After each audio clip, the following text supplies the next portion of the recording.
Hai teman-teman, perkenalkan nama saya Marcel Joshua Martivender Tangkere dengan NIM 250711010214. Nah, di video kali ini kita akan membahas nilai dan norma dalam Konstitusi Indonesia. Apa bedanya nilai dan norma? Bagaimana keduanya muncul dalam UUD 1945? Dan mengapa ini penting bagi kehidupan kita sehari-hari? Baiklah, kita masuk yang pertama. Apa itu nilai dan norma? Nilai adalah prinsip atau keyakinan yang dianggap baik dan penting oleh suatu masyarakat, seperti keadilan, kejujuran, gotong royong, atau kebebasan. Nilai bersifat abstrak, tapi menjadi pedoman moral dalam hidup bersama. Sementara norma adalah aturan yang mengikat perilaku. Norma bisa tidak tertulis seperti adat atau tertulis seperti hukum. Dan di puncak sistem hukum Indonesia ada konstitusi UUD 1945. Jadi, nilai adalah jiwa, sedangkan norma adalah wujud nyatanya. Dan UUD 1945 adalah tempat di mana nilai luhur bangsa diwujudkan menjadi norma hukum yang mengikat seluruh warga negara dan penyelenggara negara. Nah, mari kita mulai dari bagian paling sakral, yaitu pembukaan UUD 1945. 4 alinea ini bukan sekedar pembukaan, tapi jiwa konstitusi. Alinea pertama yaitu menegaskan bahwa penjajahan bertentangan dengan peri kemanusiaan. Ini mencerminkan nilai anti penindasan dan martabat manusia.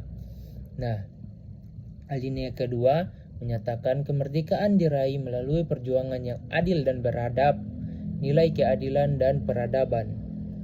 Alinea ketiga menyebut kemerdekaan sebagai anugerah Tuhan menunjukkan nilai religius.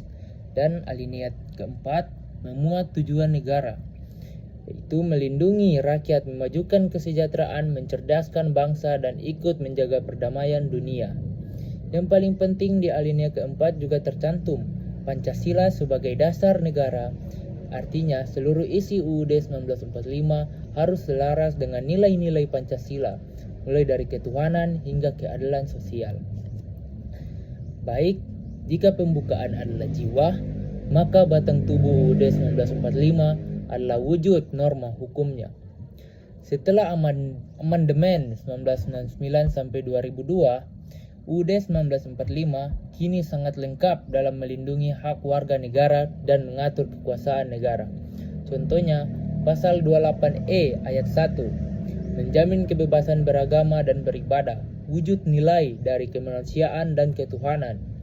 Pasal 28D menjamin kepastian hukum yang adil dan realisasi, yaitu nilai keadilan.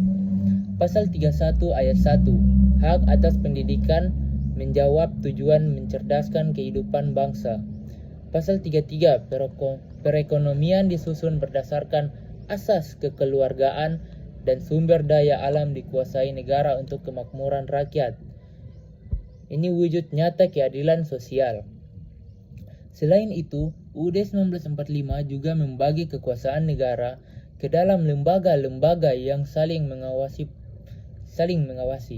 seperti Presiden, DPR, MPR, Mahkamah Agung, MK, dan lainnya. Ini adalah norma yang melindungi kita dari tirani dan korupsi kekuasaan. Lalu, apa relevansinya bagi kita? Nah, relevansinya sangat nyata. Saat kamu menuntut hak atas pendidikan, kamu sedang menjalankan pasal 31.